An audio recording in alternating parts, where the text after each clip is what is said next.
Hello, friends. This is Dave Hurwitz, executive editor at ClassicsToday.com, here with another of the ongoing series of reviews of Domingo Hindoyan's recordings with the Royal Philharmonic Orchestra on the Onyx label. It's a nice little series. There's some good stuff there. There really is. This one is unoriginally called Iberia. I mean, how many collections do we have called Iberia? Never mind the actual work called Iberia. It's not terribly original, but there's some really good stuff here. There really is. So let's just take it one thing at a time, and then you can decide if you like it. I have to confess, I really like collections called Iberia because I like Spanish music and things that sound like Spanish music and fake Spanish music. I don't care. It's just all really enjoyable music. So, I mean, what's not to love? It begins with Chabrier's Espana. Oh, God, I love Espana. It's such a great piece. It's 6 and a bit minutes long, but it packs enough juice for something 5 times longer. Remember, as I always point out when we talk about Espana, Mahler called it the birth of modern orchestration, and he was right. If you listen to the way in which Chabrier uses solo harp, solo trombone, touches of percussion, unconventional instrumentation, and it's just the most brilliant and breezy thing in the world. And Mahler, of course, picked up on all that. He used the harp as a melody instrument. He used the solo trombone, albeit rather differently. I mean, the trombone solo of the Third Symphony is not exactly ba ba ba ba ba ba ba ba ba ba. Yeah, but hey, the concept is similar, and Mahler conducted it a lot. By the way, he loved it. So, hey, if it was good for him, it was good for me. And this is a wonderful performance. One thing that I really like about the way Hindoyan conducts most of this stuff, really all the recordings of his that I've heard so far, is that he's rhythmic without rushing. You get the excitement, but you also get the detail and you get the impact of a really vivacious approach to rhythm. You know, when you're going to do something or music in which dance or rhythm or any of these things is like an important aspect, you have to give it time to register. And it's a real object lesson in the fact that faster is not necessarily better. It doesn't make it more exciting. You've got to hear the rhythms, and that's what makes it exciting. It gets your pulse going, you know?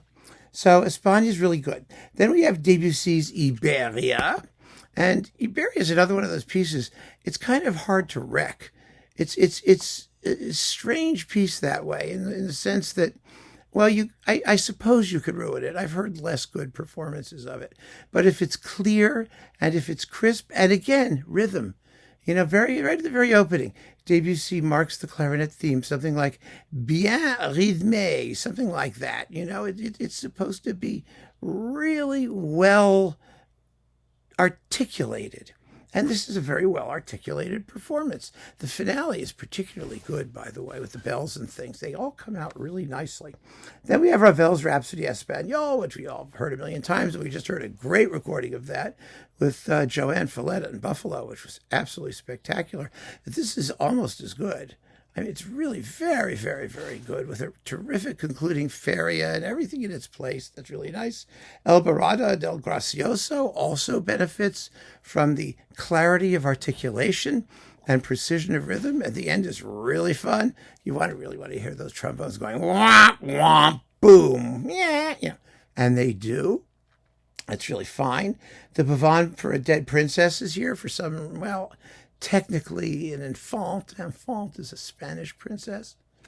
Pavane's a Spanish dance. It's not very Spanish sounding, but it's Spanish enough. And at last but not least, there is Bolero at 14 minutes and 48 seconds. It's the one disappointing thing on the disc. I'm a little bit surprised. The problem, of course, isn't the rhythm. The rhythm takes care of itself in Bolero, basically. The snare drum just goes, you know, dum, ba-da-da-dum, ba-da-da-dum, bum, bum, ba-da-da-dum, ba-da-da-da-da-da-da-da-dum, ba-da-da-dum, ba-da-da-dum, ba-da-dum. It's really very simple. But the rest of it is what really bored me. It was boring. I didn't find that the solos had much character. And the way that Hindoyan phrases the tune was it had sort of an oily legato to it.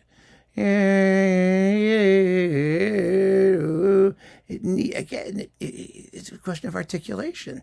It needed to speak more than it does in this particular performance. And I was kind of surprised. It's very funny.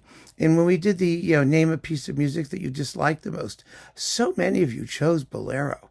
And I couldn't understand why. I love Bolero. I think Bolero is fabulous. I really do. It's a brilliant piece of orchestration, a genius piece of orchestration. I mean, so many people quote Ravel's, description of it as 15 minutes of orchestration without music. But who cares what he said about it? I mean, you have to set against that the fact that he wrote it and he signed off on it. And he was a composer of great precision and polish and skill and craftsmanship. And he nothing that he wrote falls below a certain level except for Tzigana. But Bolero, it's marvelous. Anyway, it's actually not really a Spanish piece either, at least this particular Bolero. I mean, but that's okay. We don't have to go there. It's Iberia. It's Iberiesque. Most of it's very good. The Bolero isn't. You'll have to decide whether you need another collection of this stuff.